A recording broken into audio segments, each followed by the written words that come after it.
कक्षा 6 अक्षरा। अपना स्थान स्वयं बनाइए। प्रस्तुत कहानी में लेखक द्वारा बच्चों को कर्मठ और सदाचारी बनने की प्रेरणा दी गई है। राजा ने एक दिन अपने मंत्री से कहा, मुझे अपने लिए एक आदमी की ज़रूरत है।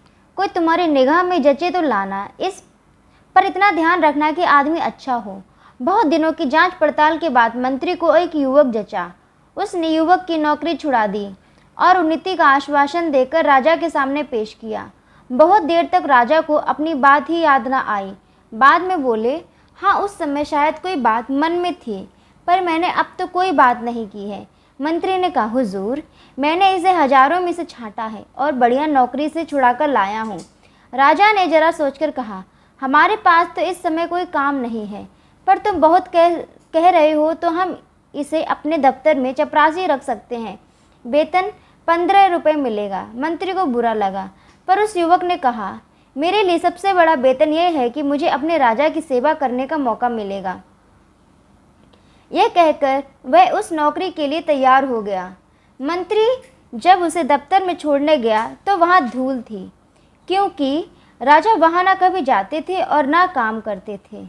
यह देखकर मंत्री दुखी हुआ, परंतु वह युवक इतना होने पर भी खुश था। उसने अच्छा स्थान दिलाने के लिए मंत्री के प्रति कृतज्ञता प्रकट की।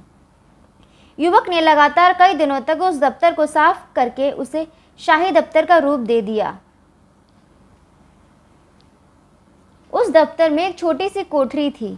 युवक ने उसकी जांच पड़ताल की तो पता चला कि पिछले सालों में बादशाह के पास जो निजी पत्र आए थे, उनके लिफाफों का ढेर उस कोठरी में था। उनमें से बहुत से लिफाफों पर सोने की पंचीकारी थी और रत्न जड़े थे।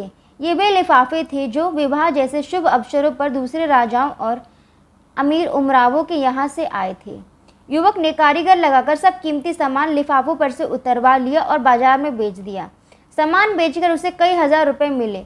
उनमें से कुछ रुपए तो उसने दफ्तर में बढ़िया फर्नीचर और चित्र आदि लगाने में खर्च कर दिए और बाकी सरकारी खजाने में जमा कर दिए।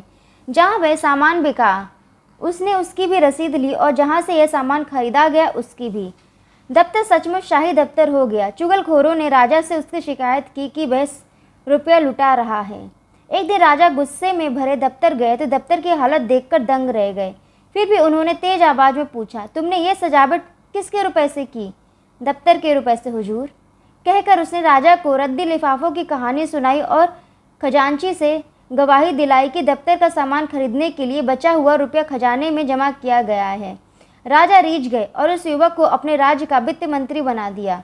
इस कारण दूसरे मंत्रियों को परेशानी होने लगी, क्योंकि वह न स्वयं बेईमानी करता था, न किसी को करने देता था, न लापरवाही करता था, न करने देता था।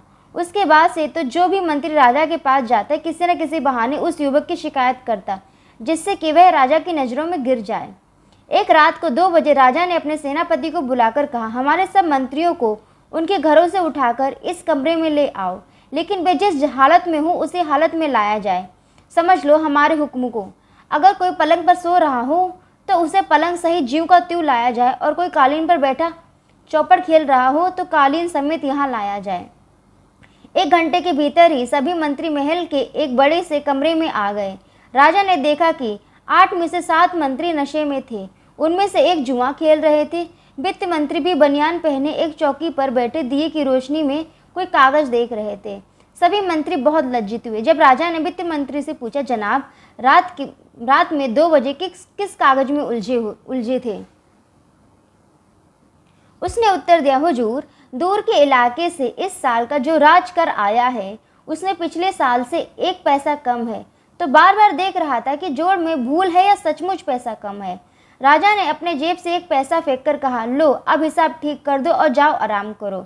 वित्त मंत्री ने नम्रता के साथ पैसा वापस करते हुए कहा, हुजूर, पैसा तो मैं भी डाल सकता था, पर यदि पैसा कम है और उसके लिए पूछताछ ना हुई तो इससे अफसरों में ढील और बेईमानी पैदा होगी। उसकी बात सुनकर राजा बहुत खुश हुए और उन्होंने उस युवक को राज्य का प्रधानमंत्री बना दिया। कन्हैया लाल मिश्र प्रभाकर की कहानी है ये। कन्हैया लाल मिश्र प्रभाकर का जन्म 29 मई सन 1906 में उत्तर प्रदेश के सहारनपुर जिले के देवबंद गांव में हुआ था। प्रभाकर जी हिंदी के प्रसिद्ध कथाकार, निबंधकार, पत्रकार तथा स्वतंत्रता सेनानी थे। इनकी रचनाओं में बाजे पहेलियाँ के घुंघरू, दीप जले शंख बजे, तपती पगडंडियों पर पद यात्रा तथा माटी हो गई सोना आदि प्रमुख हैं। इनका निधन सन 1995 ईस्वी को हुआ था।